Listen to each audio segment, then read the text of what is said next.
Good morning my dear friends. आज की इस वीडियो में हम डिस्कस करने वाले हैं जेएम सिंज का एक प्ले है राइडर्स टू दी सी करके। उत्तराखंड एलटी के अगर सिलेबस की बात की जाए तो यूनिट फोर्थ में हमारे पास ड्रामा करके ये यूनिट है और इसमें हमारे पास 5 चैप्टर्स हैं, जिसमें अगर 5 यूनिट्स हमें दी गई हैं तो इसमें अगर बात की जाए तो 5th नंबर का जो है जेएम सिंज का राइडर्स टू दी सी, उसको ही आज हम डिस्कस करने वाले हैं। एक प्ले है और प्ले की अगर बात की जाए तो इससे पहले भी हम बता चुके हैं, प्ले बोलें या इसको ड्रामा हम बोलेंगे। यहाँ पे ड्रामा सेक्शन है हमारे, इसमें ड्रामा के 4 पार्ट होते हैं। इससे पहले भी हमने बताया हुआ है अपनी शॉर्ट वीडियोज के माध्यम से। एक बार फिर से हम यहाँ पे उसको रिवाइज करना चाहेंगे। पहले नंबर पे आती है कॉमेडी, ठीक है, जिसको हैप्पी एंडिंग बोलते हैं, ट्रेजेडी सैड एंडिंग, ठीक। और इसके अलावा वन एक्ट प्ले और लास्ट हमारा रहा क्या, प्रॉब्लम प्ले यानी कि जॉन गर्ल्सवर्थी और जीवी शॉ जिसके लिए जाने जाते हैं, ठीक है, प्रॉब्लम प्ले। और वन एक्ट प्ले की बात की जाए जिसको हिंदी में एकांकी बोलते हैं, और जो हमारा राइडर्स टू दी सी है वो भी क्या है, एकांकी है, वन एक्ट प्ले है। यानी कि राइडर्स टू दी सी का जो जॉनर है वो क्या है, वन एक्ट प्ले है।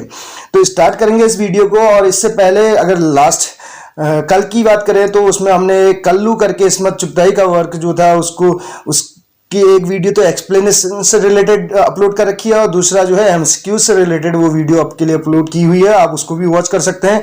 उत्तराखंड एलटी इंग्लिश की अलग प्लेलिस्ट बनी हुई है, पार्ट 1 की अलग बनी है, ठीक।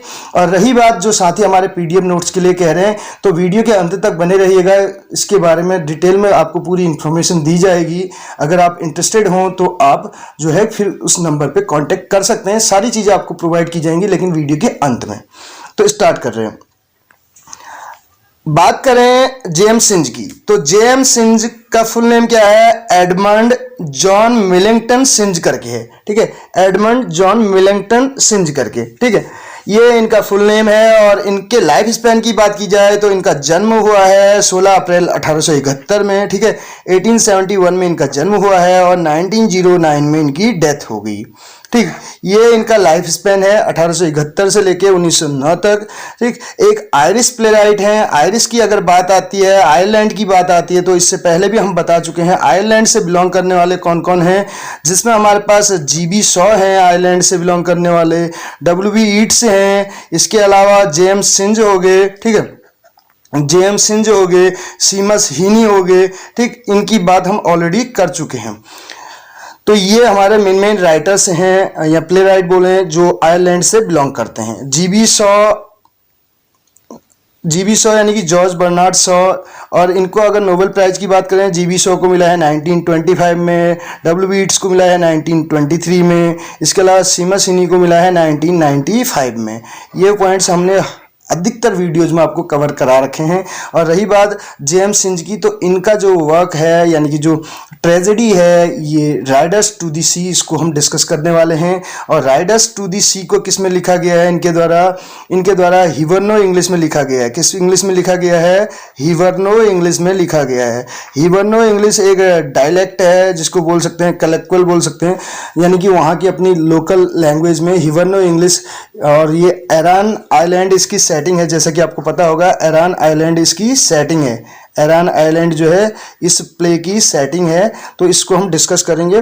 तो इससे पहले थोड़ा सा जेएम सिंज के बारे में जान लेते हैं, फिर आगे जैसे जैसे स्टोरी बढ़ेगी वीडियो के अंत तक बने रहिएगा। फिर से कह रहा हूँ, उत्तराखंड एलटी में अगर कोई भी क्वेश्चन बनता है जेएम सिंज के राइडर्स टू दी सी से रिलेटेड, तो प्रॉमिस है उसका आंसर आप इजीली दे पाएंगे।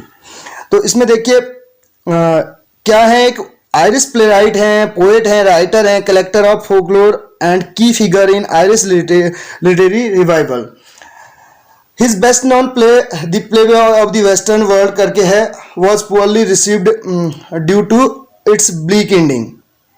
Depiction of Irish peasants, idealization of parasite. तो ये ज़्यादा हमें डिस्कस करने की ज़रूरत नहीं है, आयरिश प्ले राइट हैं, इतना काफ़ी है। और इनका मेन जो इनका बेस्ट नॉन प्ले है वो क्या है, दी play boy of western world करके है। और राइडर्स टू दी सी हमारे कोर्स में दिया गया है, तो उसको तो हम डिस्कस करेंगे ही करेंगे। तो इसके अलावा अगर बात की जाए तो इनके वर्क्स जो हैं, इनके मेजर वर्क्स जो हैं, उनमें बात की जाए, ये देखिए यहाँ पे एबे थिएटर से रिलेटेड भी हैं ये, ठीक है, इससे भी संबंध है इनका, एबे थिएटर। और इसके साथ साथ डब्ल्यू ईट्स, लेडी ग्रेगरी, ये भी क्या है, को फाउंडेड हैं, कह रहा है विच ही को founded with W Yeats and lady Gregory, ये भी आइलैंड से बिलोंग करते हैं। इनके मेजर वर्क्स की बात की जाए तो उसमें क्या क्या है, in the shadow of the Glenn करके है 1903, और राइडर्स टू द सी 1904। अब ध्यान दीजिएगा, राइडर्स टू द सी जो है 1902 में रिटन है, 1902 में इसको लिखा गया है, लेकिन it was first published in, it was first performed in, ये पहली बार परफॉर्म कब हुआ, 1904 में हो रखा है। परफॉर्म कब हो रखा है, याद रखिएगा, फर्स्ट परफॉर्म्ड इन 1904, और रिटन कब है, ये रिटन जो है, रिटन है 1902 में। ये ध्यान दीजिएगा, राइडर्स टू दी सी की बात चल रही है।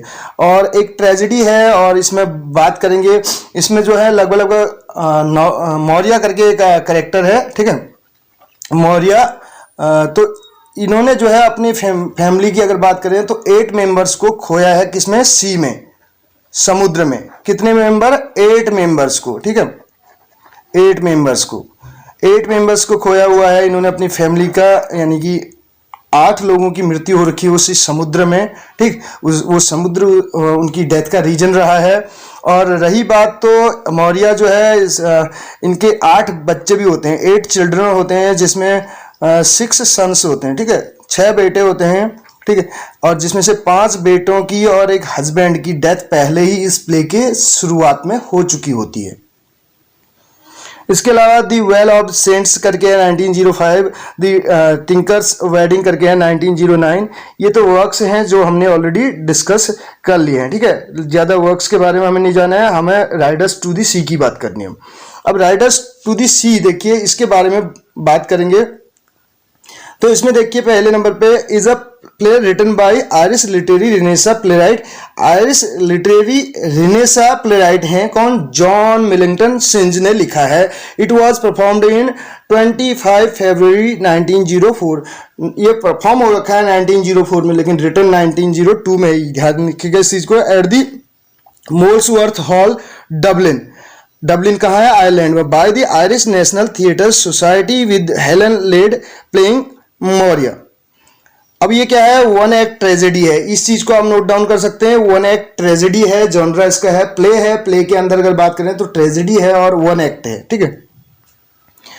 तो आगे इसमें बात करें, जो प्ले है सेट है किस पे, इनिस्मान इन दी अरान आइलैंड पे। सेटिंग कहाँ पे है इसकी, अरान आइलैंड जो है इसकी सेटिंग है। ये मेन जो पॉइंट्स हैं इनको आप नोट डाउन कर सकते हैं। Like all of Synge plays, जैसे सिंज के अदर प्लेज की सेटिंग है, तो इसकी भी क्या है, अरान आइलैंड है, ठीक। अधिकतर वर्क्स की होगी, लेकिन सब वर्क्स की नहीं है। इसमें अगर बात करें हम राइडर्स टू दी सी की ही बात करेंगे यहाँ पर।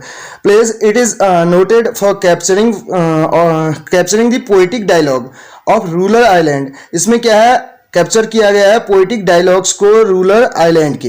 रूरल आइलैंड की बात चल रही है, हमने बताया इसमें हिबरनो इंग्लिश जो है डायलेक्ट का प्रयोग किया गया है। लैंग्वेज क्या है, हिबरनो इंग्लिश में इसको लिखा गया है, ये भी आप ध्यान देंगे। हिबरनो इंग्लिश हम यहाँ पे फिर से लिख दे रहे हैं, ये है, इस लैंग्वेज में इसको लिखा गया है हिबरनो इंग्लिश, जो कि आइलैंड की एक डायलेक्ट है, ठीक है, यानी कि अरान आइलैंड की डायलेक्ट है, sorry. Plot is based on, plot किस पे बेस्ड है, on the traditional conflict of human wills but on the hopeless struggle of the people against the impersonal but relentless cruelty of the sea. तो cruelty किसकी दिखाई गई है, सी की। इसमें इस बारे में बात करेंगे, सी यानी कि समुद्र की। अब कैरेक्टर्स की अगर बात करें तो कैरेक्टर इसमें आप ध्यान दीजिएगा, मौर्य करके हैं। मेन कैरेक्टर्स की बात करें, मौर्य जो है ये एक विडो हैं, ठीक है, विधवा जिनको बोलते हैं, ठीक, grief stricken window and mother of 8 children. तो इनके कितने बच्चे हैं, 8 बच्चे हैं, ये आप नोट डाउन कर सकते हैं। मौर्य जो है इनके 8 चिल्ड्रन हैं और विडो हैं, ठीक। इनके अगर डॉटर्स की बात की जाए, कैथलीन और नोरा जो है इनकी डॉटर हैं। कैथलीन और नोरा के हैं, डॉटर हैं, मैं डी लिख दिया यहाँ पे। और इसके अलावा बात करें, सान, सीमस, स्टीफन, पैच और माइकल, ऑलरेडी इनकी मृत्यु हो चुकी होती है इस प्ले के स्टार्टिंग में ही, बिगिनिंग में ही। ये आप 5 इनको नोट डाउन कर सकते हैं। ये इनके सन हैं, Shawn, Sheamus, Stephen, Patch and Michael. इनकी डेथ हो चुकी है। 5 सन्स की मैं बात कर रहा हूँ। स्टार्टिंग में प्ले के बिगिनिंग में ही इनकी डेथ हो चुकी होती है। माइकल की डेथ के बारे में शुरुआत में ही बात की जाती है इसमें, ठीक है। तो 5 सन की और एक हस्बैंड की इनके डेथ हो चुकी होती है।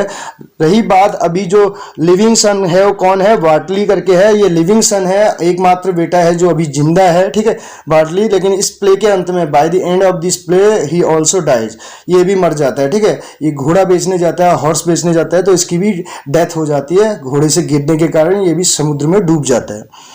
तो ऐसे करके ये प्ले आपको लास्ट में देखने को मिलेगा। और लास्ट में भी इसमें डेथ होती है और जिसमें सैड एंडिंग होती है, हमने ऑलरेडी बता रखा है। सैड एंडिंग किस में होती है, सैड एंडिंग होती है ट्रेजेडी में, और जिसको बोला जाता है कैटास्ट्रॉफ। क्या बोला जाता है, कैटास्ट्रॉफ बोला जाता है। सैड एंडिंग को क्या बोला जाता है, कैटास्ट्रॉफ बोला जाता है। और हैप्पी एंडिंग को कॉमेडी बोला जाता है, जिसको डिनोमेंट करके बोला जाता है। हैप्पी एंडिंग को क्या बोला जाता है, डिनोमेंट बोला जाता है। ये आप ध्यान रखेंगे। कॉमेडी की एंडिंग होती है डिनोमेंट और ट्रेजेडी की एंडिंग होती है सैड एंडिंग, जिसको बोलते हैं कैटास्ट्रॉफ। अब इसके अलावा कैथलीन करके आप देख सकते हैं। कैथलीन, नोरा डॉटर हैं और बार्टली, जो ये 3 हैं ये जिंदा हैं। और इसके अलावा सारे इनकी सबकी क्या हो चुकी होती है, डेथ हो चुकी। इस प्ले के शुरुआत में ही अन्य जो कैरेक्टर्स यहाँ पे ये दिखाए गए हैं, माइकल, पैच, स्टीफन, सीमस, इनकी डेथ हो चुकी होती है। कैथलीन मौर्या जो है एल्डर डॉटर है। कैथलीन कौन है, मौर्या की एल्डर डॉटर है। और यंगर डॉटर कौन है, नोरा है। यंगर डॉटर कौन है, नोरा है। मेन पॉइंट्स हम वो करेंगे, ठीक है।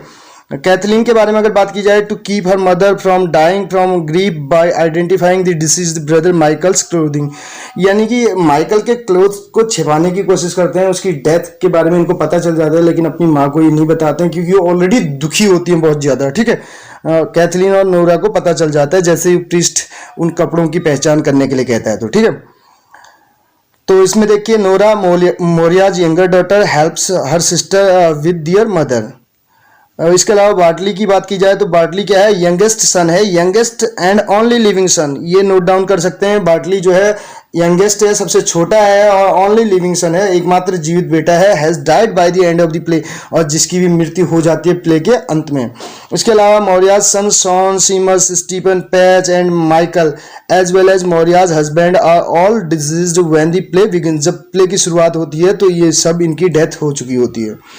इसके अलावा बात करें, there is a priest character, एक पुरोहित भी है, हु इज नेवर सीन, जो कभी इसमें देखा नहीं जाता, but quoted by Cathleen and Nora in the beginning of the play. Cathleen और नोरा के द्वारा उसके बारे में बात की जाती है कि जब माइकल के कपड़े पहचानने की बात की जाती है तो प्रीस्ट का जिक्र वहाँ पे आता है। ईमन, सीमन, स्टीफन, फीटी करके है, Colum, Shawn are the neighbours of and friends of Bartley. ये पड़ोसी हैं और फ्रेंड हैं किसके, बार्टली के। अब आगे प्ले की अगर बात की जाए तो Maurya has lost her husband and 5 sons. Maurya ने, जो वीडियो है इसमें मौर्या के इर्द गिर्द ये कहानी चलती है, ठीक है। हर हस्बैंड एंड 5 सन को ऑलरेडी खो चुकी है समुद्र में। ये फिशरमैन फैमिली एक प्रकार से आप मानिए। और इसके अगर बैकग्राउंड के बारे में बात करें तो इसके पहले बैकग्राउंड के बारे में बात कर लेते हैं, तब जाके हम प्ले को डिस्कस करेंगे, ठीक है। इसके बैकग्राउंड की अगर बात करें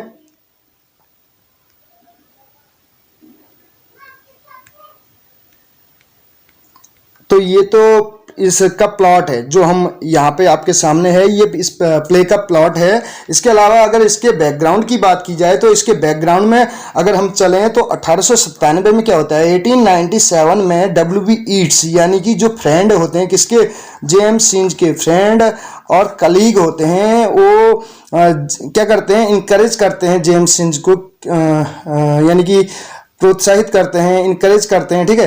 क्या करने के लिए, विजिट करने के लिए, कहाँ, अरान आइलैंड। अरान आइलैंड का विजिट करने के लिए इनको जो है इनकरेज करते हैं, किसको, जेम्स सिंज को। और जहाँ बाद में ये जाते हैं जब जेम्स सिंज, और वहाँ पे जाने के बाद ये क्या करते हैं, स्पेंड करते हैं, यानी कि समर अपने ग्रीष्म के दौरान, यानी कि ग्रीष्म ऋतु के दौरान ये वहाँ पे विजिट करते हैं। और वहाँ पे ये कब से कब तक रहते हैं, 1898 से लेके 1903 तक वहाँ पे रहते हैं अरान आइलैंड में। कौन, जेम्स सिंज। उस दौरान इनको जो है वहाँ पर सुनने को मिलता है किसके बारे में, एक जो है आइलैंड में जो है इनिस्मान यानी कि आइलैंड, अरान आइलैंड में ऑफ इनिस्मान। अरान आइलैंड कहाँ का है? इनिस्मान के अरान आइलैंड में इनको एक व्यक्ति के बारे में सुनने को मिलता है, ठीक है। एक व्यक्ति की स्टोरी इनको सुनने को मिलती है, एक आदमी की, जो कि जिसकी डेड बॉडी क्या हो चुकी थी, वॉश्ड अप, यानी कि बह के एक समुद्र के तट पे आ चुकी होती है। उसके बारे में जब इनको पता चलता है तो उसी पे बेस्ड जो है ये स्टोरी ये लिखते हैं राइडर्स टू दी सी। तो उसी से इंस्पायर होके ये क्या लिखते हैं, राइडर्स टू दी सी। तो इसके अगर बैकग्राउंड की हमने बात की तो 1897 की हमने बात की, कौन इनको यहाँ जाने के लिए इनकरेज करते हैं, डब्ल्यू बी ईट्स करते हैं। और जैसे ही ये 1898 से लेकर 1903 तक वहाँ पे विजिट करते हैं, उस दौरान जो है इनको एक आदमी का जिक्र वहाँ पे सुनने को आता है जो डूब के जो है समुद्र के किनारे पे आ गया था बह के। उसके बारे में पूरी स्टोरी जानने के बाद जो स्टोरी इनको इंस्पायर करती है क्या करने के लिए, इस प्ले को लिखने के लिए। इसमें देखिए, Maurya has lost her husband, Maurya ने अपने हस्बैंड को तो खो चुकी थी, और इसके अलावा 5 सन्स टू दी सी, इस समुद्र में। एज द प्ले बिगिंस, जैसे प्ले बिगिन होता है, नोरा एंड कैथलीन क्या करते हैं, receive word from the priest, तो वर्ड रिसीव करते हैं किससे, प्रीस्ट से, दैट अ बॉडी, एक बॉडी के बारे में, ठीक है, which may be their brother Michael, जो किसकी हो सकती है, उनके भाई माइकल की। Has washed up on the shore, जो कि शोर यानी कि सी शोर, समुद्र तट पे आ चुकी थी, इन काउंटी डोनेगल करके। काउंटी डोनेगल, सी शोर का नाम क्या है, काउंटी डोनेगल, उस तट पे आ चुकी होती है बह के। और तो उसकी बात करें तो on the Irish mainland north of their home island of Inishmaan, यानी कि उनका जो अपने आइलैंड था, क्या था उसका नाम, island of Inishmaan. Bartley is planning to sell to Connemara, Bartley planning कर रहा है कहाँ जाने के लिए, जल यात्रा यानी कि समुद्री यात्रा से होकर कहाँ जाने की, Connemara, to sell a horse, क्या बेचने के लिए, घोड़ा बेचने के लिए। And ignores Maurya's pleas to stay, और मौर्या क्या करती है, उसको वहां जाने से मना करती है, लेकिन वो इग्नोर कर देता है इस चीज को, ठीक है, उसकी बात मानने से मना कर देता है। ही लीव्स ग्रेसफुली, और वो निकल जाता है ग्रेसफुली, ठीक है। इसमें आगे देखिए, तो वो निकल लेता है ग्रेसफुली। इसके बाद क्या होता है, मौर्या जो है प्रिडिक्ट करती है, आप देख सकते हैं मौर्या जो है प्रिडिक्ट करती है, यानी कि प्रिडिक्ट करना, भविष्यवाणी करना, पूर्वानुमान लगाना, ठीक है।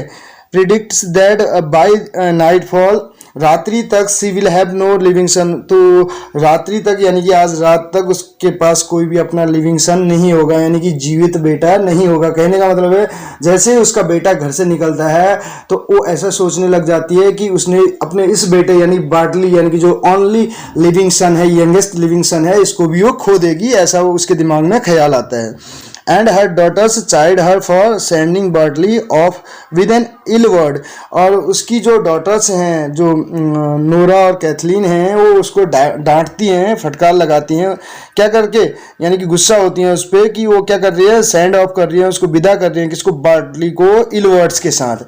तो कम से कम जाते समय जो है किसी को इल वर्ड तो नहीं बोलने चाहिए, ठीक है, इस टाइप से किसी के बारे में नहीं सोचना चाहिए, कहने का मतलब है। मौर्या गोज आफ्टर बार्टली, तो मौर्या क्या करती है, बार्टली के पीछे पीछे जाती है, to bless her his voyage, यानी कि वोएज किसको बोलते हैं, समुद्र यात्रा को बोलते हैं, तो ब्लेस करने के लिए उनकी बेटियों के डांटने के बाद।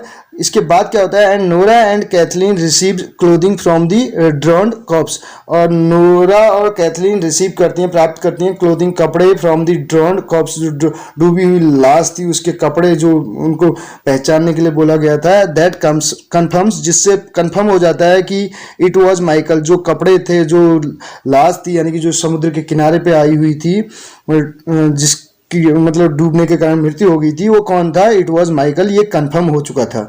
Maurya returns home claiming to have, अब मौर्या यानी कि जो मदर है बार्टली की और कैथलीन नोरा, ठीक है, जिसके 8 बच्चे हैं, 6 जो हैं सन्स और 2 डॉटर्स हैं, वो वापस आती है घर, क्या क्लेम करते हुए, टू हैव सीन, उसने क्या देखा है, गोस्ट देखा है। गोस्ट का मतलब है भूत, इसको घोस्ट न बोल के गोस्ट बोलेंगे, ठीक है। किसका, माइकल का भूत उसने देखा। राइडिंग, सवारी कर रहा है, किसके पीछे, बार्टली के। एंड बिगिन्स, और बिगिन क्या, और शुरू कर देती है, यानी कि स्टार्ट कर देती है, बिगिन्स लैमेंटिंग, और बिलाप करना शुरू कर देती है, the loss of the man in her family to be the sea, यानी कि जितने भी लोग उसने अपनी फैमिली के खोए हुए हैं उनके प्रति वो क्या करना स्टार्ट कर देती है, बिलाप करना यानी कि रोना स्टार्ट कर देती है। इसके बाद क्या होता है आगे देखिए, आफ्टर विच सम विलेजर्स, उसके बाद क्या होता है, कुछ villagers bring in the corpse, एक शव को लेके आते हैं, ठीक है। तो अब किसका है, वो बाटली का है। He fell off his horse into the sea, और क्या बोलते हैं कि वो गिर गया कैसे, अपने घोड़े से, कहाँ पे, इनटू द सी, समुद्र में, और जिसके कारण वो डूब गया, यानी कि डूबने के कारण उसकी मृत्यु हो गई। कहने का मतलब है इस प्ले के एंड तक क्या हो जाती है, 6 के 6 जो सन्स हैं उनकी डेथ हो जाती है, 6 बेटे और एक हस्बैंड, यानी कि 7 यहाँ पे हो गए, ठीक है। और एक और इसमें उसकी बात होती है, टोटल 8 जो हैं मेंबर्स को खोया हुआ है। ये पूछा जाता है कि कितने मेंबर्स को खोया यहाँ पे मौर्य ने अपनी फैमिली के, तो 8 मेंबर्स की जो है डूबने के कारण समुद्र में मृत्यु हुई। तो 8 मेंबर्स, और जिसमें से 6 उसके अपने सन हैं और एक हस्बैंड है, ठीक है। तो लास्ट में at the end of the play बाटली डाइज, कैसे मृत्यु होती है, फेल ऑफ हिज हॉर्स, अपने घोड़े को बेचने जाता है तो उसी घोड़े से गिरने के कारण वो समुद्र में गिर जाता है, जिसके कारण उसकी मृत्यु हो जाती है। अब इसमें आप देखिए प्ले के एंड में अगर बात की जाए तो यहाँ पर रेजिंग हर हेड, अपना सिर ऊपर करके वो बोलती है एज इफ, मानो सी डिड नॉट क्या सी द पीपल अराउंड हर, तो जैसे ही वो यानी कि अपने आसपास उसके कोई उसको मैन नहीं दिखाई देता, कोई लोग नहीं दिखाई देते, कहने का मतलब है कोई भी दिखाई नहीं देता, तो क्या कहती है, they are all gone now, अब ये सब जा चुके हैं, कहने का मतलब उसने अपनी फैमिली के जितने भी मेल मेंबर्स हैं सबको खो दिया है। They are all gone and there isn't anything more, अब कुछ भी नहीं बचा जिसको क्या कर सके, this sea can do to me, यानी कि सी अब मेरे लिए और इससे बुरा क्या कर सकता है, यानी कि समुद्र मेरे लिए इससे बुरा क्या कर सकता है, समुद्र के पास कुछ भी नहीं है जो मेरे लिए कर सकता है, कहने का मतलब इससे बुरा। तो ये लाइंस हैं, और इसके अलावा बात की जाए तो लगभग ये प्ले यहीं पे एंड हो जाता है, इसकी यहीं पे समाप्ति हो जाती है। तो एक प्रकार की ये ट्रेजेडी है, क्या है ये, ट्रेजेडी है, क्योंकि इसके अंत में भी क्या होती है, सैड एंडिंग होती है। तो बिगिनिंग तो आपने पता ही है आपको, शुरुआत में ही इसने अपने 5 बेटों और यानी कि सन्स और एक यानी कि हस्बैंड को ऑलरेडी ये खो चुकी थी इस प्ले के बिगिनिंग में ही। तो लास्ट में जो बाटली जो ओनली लिविंग सन था उसकी भी मृत्यु हो जाती है। तो ये था प्ले जो हमने यहाँ पे डिस्कस किया आज। 1 एक्ट प्ले है किसका, जेम्स सिंज का, जिसको एकांकी बोला जाता है। तो कैसी लगी आपको वीडियो जरूर बताएगा। मिलते हैं अगली वीडियो में जिसमें हम यहाँ पे एमसीक्यू डिस्कस करेंगे। तो मिलेंगे अगली वीडियो में। Thank you so much. और रही बात, यहाँ पे हम बात कर रहे थे पीडीएफ नोट्स की। तो पीडीएफ नोट्स आपको जो है हमने इससे पहले भी आपने कम्युनिटी उसके जरिए देख लिया होगा। तो हमने एक पोस्ट वहाँ पे वो की थी। तो जो है इंग्लिश पार्ट 1 से रिलेटेड जितना भी हमने अभी तक कंटेंट बनाया हुआ है, पार्ट 1 की अगर बात की जाए तो उससे रिलेटेड जितनी भी पीडीएफ से हैं, और इसके अलावा पार्ट 2 में इंग्लिश से रिलेटेड, इंग्लिश लिटरेचर और ग्रामर से रिलेटेड जितनी वीडियो हैं वो आपको जो है प्रोवाइड कर दी जाएंगी। जिसके लिए हमारा कॉन्टैक्ट नंबर क्या है, 9548708265 करके है, ठीक है। हमने ऑलरेडी इस बारे में बताया हुआ भी है इससे पहले भी। और हमारा फेसबुक पेज भी है, Sai English classes bye Girish Paliwal करके, आप वहाँ से भी जुड़ सकते हैं।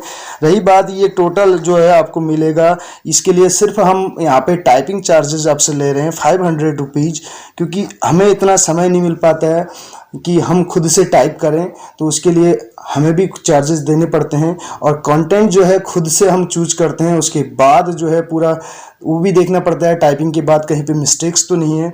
तो ओवरऑल इसके लिए 500 चार्ज किया जा रहा है, जो कि मुझे नहीं लगता कहीं से कहीं तक ज़्यादा है। अगर आप इंटरेस्टेड हों तो आप जो है हमारे पीडीएफ्स को परचेज कर सकते हैं। रही बात आगे जितने भी टॉपिक्स हैं जिनको हम कवर कर पाएंगे, उनकी भी पीडीएफ आपको इसी में प्रोवाइड कर दी जाएगी, चाहे पार्ट 1 से रिलेटेड हो या पार्ट 2 से रिलेटेड। अगर आप इंटरेस्टेड हो तो आप जो है कांटेक्ट कर सकते हैं। ये व्हाट्सअप नंबर है 9548708265 करके, ठीक है। मिलते हैं अगली वीडियो में। Thank you so much.